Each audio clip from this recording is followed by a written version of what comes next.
আসসালামু আলাইকুম। আজকে আমরা আবার আব্দুল মুমিনুন খায়রুম মিন মুশরিকিনের তারকিব করব। বাক্যের প্রথমে দেওয়া আছে আব্দুল মুমিনুন। আমরা জানি আব্দুল মুমিনুন এটা মারিফার কোনো আলামতেই পড়ে না। যেহেতু মারিফার কোনো আলামতে পড়ে না, তাহলে এটা হচ্ছে নাকেরা। আমরা জানি নাকেরা পরে যদি নাকেরা আসে তাহলে প্রথমটাকে বলা হয় মাউসুফ, দ্বিতীয়টাকে বলা হয় সিফাত। এখন আমরা জানি মাউসুফ আর সিফাত এবং হচ্ছে মুদাফ আর মুদাফ ইলাইহি এগুলো হচ্ছে এসএম। আর বাক্যের প্রথমে যদি এসএম আসে তাহলে আমরা এটাকে জানি এটা হচ্ছে কি হয়, মুবতাদা হয়।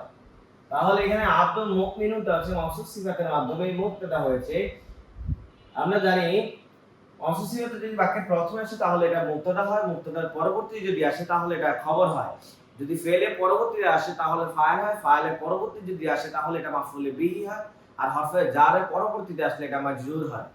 যেহেতু আমাদের এটা বাক্যের প্রথমে এসেছে তাই এটা মুবতাদা হয়েছে। আমরা জানি এর পরবর্তী অংশটা বাকি যাই থাকুক না কেন এটা হবে খবর। এখন আমরা খয়রুনটাকে আলোচনা না করে আমরা আগে হরফে জারের আলোচনা করব। আমরা জানি হরফে জার দাওতা কাফলাম ও ওয়াও মুনজু মুসকালা রুব্বা হাসা মিনা আতাফি আনা আলা তাইনা এগুলোকে বলা হয় হরফে জার। হরফে জারের পরবর্তীতে অংশটাকে বলা হয় মাজরুর। জার মাজরুর মিলে মুতাআল্লাক হয়। তাহলে আমাদের মুশরিকটা হচ্ছে মাজরুর।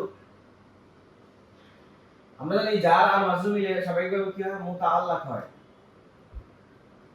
মুতাআল্লাক স্বাভাবিকভাবে হচ্ছে ফেল এবং ফাইলের সাথে মিলিত হয়। যদি ফেল এবং ফাইল না থাকে তাহলে আমরা বাক্যের মধ্যে হচ্ছে শিবহে ফেল খুঁজব।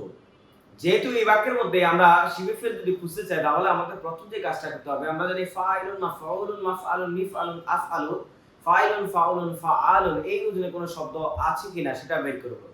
যদি এই ওজনে কোনো শব্দ পাই তাহলে আমরা এটাকে শিবহে ফেল ধরে নিব। যদি না পাই তাহলে আমরা মাউজুদুন সাবিতুন দাবিতুনকে শিবহে ফেল মানে উজ্জু শিবহে ফেল নিয়ে আসব। এখন আমরা জানি এখানে খয়রুনটা দেওয়া আছে, আমরা জানি খয়রুন এটা ফাইলুন ওজনে আসছে, তাহলে এটা হচ্ছে শিবহে ফেল।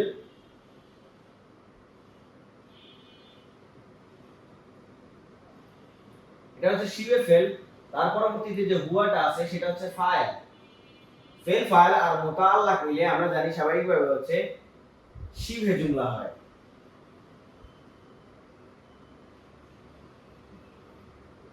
এখন আমরা জানি যে মুবতাদার পরবর্তীতে যে অংশটাই আসে সেটা স্বাভাবিকভাবে হচ্ছে খবর হয়। এখন আমাদের কথা হচ্ছে আমরা জানি মুবতাদার পরবর্তীতে যে অংশটা খবরটা স্বাভাবিকভাবে সাত ভাবে হতে পারে।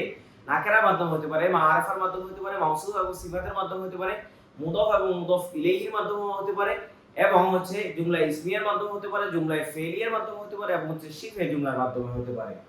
যেহেতু আমরা মুবতাদার পরবর্তীতে শিবহে জুমলা পেয়েছি, আমরা জানি মুবতাদার পরবর্তীতে যাই আসুক না কেন সেটা কি হবে, খবর হবে। আর আমরা জানি মুবতাদার পরবর্তীতে শিবহে জুমলাটা আসলে কি হয়, খবর হয়। আর মুবতাদা খবর মিলে আমরা জানি যেহেতু বাক্যটা এসএম দিয়ে শুরু হয়েছে তাই এটা হবে জুমলা ইসমিয়া। যদি কোন আমাদের এই বাক্যটা হচ্ছে ফেল দিয়ে শুরু হতো তাহলে হতো ফেলিয়া। যদি আমর নাহি তামান নিদার যে ওকুল নিদাত কসম তাজু আফআলুল মাদি ওয়াজাল এবং আফআলুল মুকাররব দিয়ে যদি শুরু হতো তাহলে এটাকে বলা হতো জুমলা ইনশাইয়া। এসএম দিয়ে শুরু হলে বলা হতো জুমলা ইসমিয়া ইনশাইয়া, আর ফেল দিয়ে শুরু হলে বলা হতো জুমলা ফেলিয়া ইনশাইয়া। আশা করি আজকের এই আলোচনাটি আপনারা বুঝতে পেরেছেন। যদি আপনাদের আলোচনাটি পছন্দ হয়ে থাকে তাহলে লাইক করবেন, কমেন্ট করবেন এবং হচ্ছে শেয়ার করবেন।